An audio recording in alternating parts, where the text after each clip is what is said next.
জুলাই বিপ্লবকে আইনি স্বীকৃতি দেয়া ছাড়া ২০২৬ সালে কোনো নির্বাচন হবে না বলে সাফ জানিয়েছেন জামায়াতের আমির ডক্টর শফিকুর রহমান।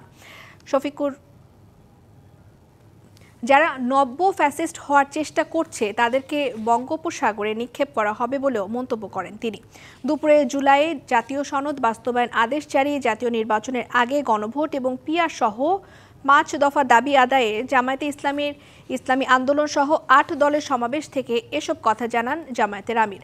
সমাবেশ থেকে নেতারা আরও বলেন, জাতীয় নির্বাচনের বৈধতার জন্যই গণভোটের মাধ্যমে ফেব্রুয়ারির আগেই জুলাই সনদের বাস্তবায়ন করতে হবে।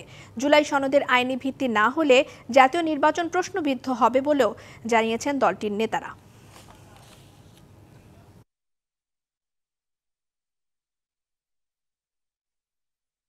যারা জুলাই বিপ্লব মানবেন না তাদের জন্য ২৬ সালে কোনো নির্বাচন নাই।